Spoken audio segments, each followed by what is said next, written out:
नमस्कार, एनडीटीव्ही मराठीमध्ये आपल्या सगळ्यांचं स्वागत। मी प्रज्ञा आणि जरांगे पाटील हे मुंबईच्या दिशेने रवाना होण्यासाठी अर्थातच निघालेले आहेत आणि सध्या आंतरवाली सराटीमध्ये मोठ्या संख्येने सध्या उपस्थित असणारे हे सगळे मराठा समाजाचे लोक आपल्याला पाहायला मिळत आहेत। लाखोंच्या संख्येने मुंबईच्या दिशेने कूच करणार असा यापूर्वीच निर्धार व्यक्त केलेला होता आणि अगदी मुंबई हायकोर्टाच्या मुंबई उच्च न्यायालयाच्या आदेशानंतरही जरांगे आपल्या भूमिकेवरती ठाम आहे।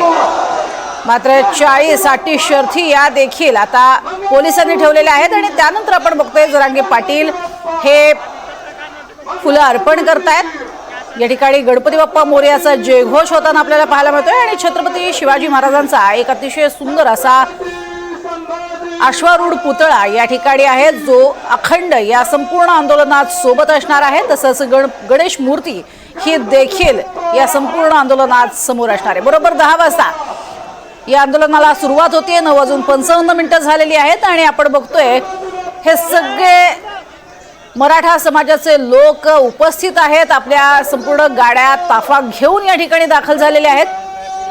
केवळ 2च दिवसात त्यांना मुंबई गाठायची आहे आणि त्यामुळेच जलद गतीचा असा हा प्रवास असणार आहे आणि त्यासाठी सगळे टप्पे जे आहेत महत्त्वाचे ते टप्पे पार करत करत जरांगे पाटील सर्व समाज बांधवांसोबत मुंबई गाठणार आहेत। काही झालं तरी आम्ही या आंदोलनावरती ठाम आहोत असं जरांगेंचं म्हणणं आहे। इतकंच नव्हे तर सरकार कशा पद्धतीनं आपल्याशी वागतंय हे आता येत्या काळात कळेलच असं म्हणत त्यांनी पुन्हा एकदा ललकारलेलं आहे। अधिक माहिती घेऊयात आमचे प्रतिनिधी मोहसिन शेख यांच्याकडनं। मोहसिन, अगदी 10:04 कमी आहेत आणि जरांगेंचा जो ताफा आहे किंवा जरांगेंचे सोबतचे जे आंदोलक आहेत हे सगळेजण रवाना होत आहेत मुंबईच्या दिशेने। नक्कीच जे आहे तर आता मनोज जरांगे हे गाडीत बसलेले आहे आणि आता हा सगळा जरांगेंचा ताफा जो आहे तर मुंबईकडे कूच करताना आपल्याला पाहायला मिळतोय। आपण जर बघितलं तर कालच न्यायालयाचा निकाल आला होता। पूर्व परवानगी शिवाय आझाद मैदानावर आंदोलन करता येणार नाही असं सांगण्यात आलं होतं। मात्र आता जरांगे यांचं शिष्टमंडळ देखील न्यायालयात पोहोचलं आहे आणि या सगळ्या गोष्टीला आव्हान दिलं जाणार असल्याचं जरांगे यांनी सांगितलेलं आहे। आणि आता जरांगे हे जे आहे तर आपला ताफा घेऊन जे आहे तर मुंबईच्या दिशेने रवाना होताना आपल्याला पाहायला मिळत आहे। मनोज जरांगे यांची प्रमुख मागणी ही ओबीसी मधून मराठा समाजाला आरक्षण देण्याची आहे आणि आता सगळा मोठा हा सगळा लाखोच्या संख्येने मोर्चा जो आहे तर जरांगेंचा मोर्चा आता आंतरवाली सराटीमधून जे आहे तर निघालेला आहे। त्यामुळे आता हा मोर्चा जो आहे तर किती मोठा होणार याकडे महाराष्ट्राचं लक्ष लागलेलं आहे। मात्र राज्यभरातील कानाकोपऱ्यातून आणि वेगवेगळ्या जिल्ह्यातून जे आहे तर मराठा आंदोलक असतील किंवा जरांगे यांचे समर्थक असतील ते आंतरवाली सराटीत पोहोचलेले आहे आणि आता हा सगळा ताफा मुंबईच्या दिशेने निघताना आपल्याला पाहायला मिळतो। नक्कीच, मात्र आपण बघतोय की जरांगे पाटील यांनी आधी गणेशाला नमन केलेलं आहे। छत्रपती शिवरायांना सुद्धा ते नतमस्तक झालेले आहेत आणि त्यानंतर साधारण किती संख्या आहे इथे उपस्थित मराठा समाजाची काही कळू शकले का आणि किती गाड्यांचा ताफा असणार आहे? ह्या सगळ्या गोष्टींचा आकडा सांगणं कठीण आहे। मात्र सध्या आंतरवाली सराटी जी आहे तर भगवीमय झाल्याचं आपल्याला पाहायला मिळतंय। जिकडे तिकडे सगळं जे आहे तर भगवमय वातावरण आंतरवाली सराटीमध्ये पाहायला मिळत आहे आणि लाखोच्या संख्येने हे सगळे समर्थक आता मुंबईकडे जाताना पाहायला मिळतात। जोरदार घोषणाबाजी सुरू आहे। मुंबईला जायचं आणि आरक्षण घेऊन यायचं अशा घोषणा या ठिकाणी दिल्या जात आहेत आणि आता मनोज जरांगे हे देखील जे आहे तर गाडीत बसलेले आहे आणि मुंबईकडे कूच करताना आपल्याला पाहायला मिळतात। अगदी, मात्र सध्या आपण बघतोय की मोठ्या संख्येनं मराठा समाज बांधव एकत्रित जमलेले आहेत।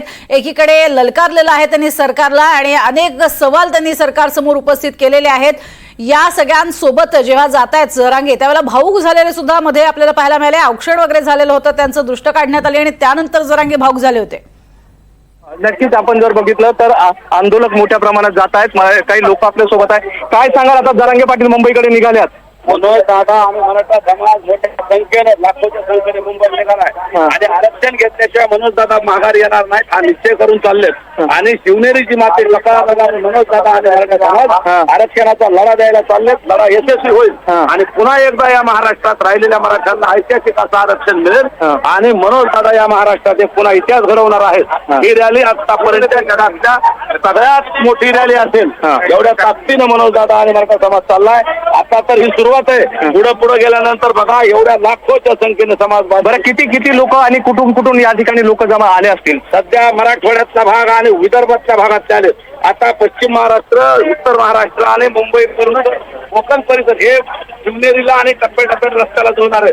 यावेळेस चेंबूरच्या चौकात असताना आपल्याच काय महाराष्ट्र सगळ्या कॅमेऱ्यात अपुरे पडतील एवढी प्रचंड गर्दी असेल एवढं नक्की. तुम्ही पहिल्या दिवसापासून सगळं हे बघताय, कसा रूट असणार आहे सगळ्या मोर्चाचा? इथून आता एक शहागड पैठण नंतर पैठणहून अहिल्यानगर मध्ये पांढरे पूल मार्गे, त्याच्यानंतर अहिल्यानगरहून शिवनेरी आणि फाटा मार्गे, नंतर अहिल्यानगरहून शिवनेरी आणि फाटामार्गे शिवनेरी आणि शिवनेरीहून चाकणला येतोय, चाकणहून तळेगाव दाभाडे, त्याच्यानंतर लोणावळा आणि वाशी चेंबूर आणि आझाद मैदान असा रूट असणार आहे. आणि परवानगी सुद्धा मिळणार आहे असं सूतोवाच आहे. काही अटी शर्तीचं परवानगी मिळते. हे चा दौरा केलाय, पोलिसांशी काही बोलणं झालंय?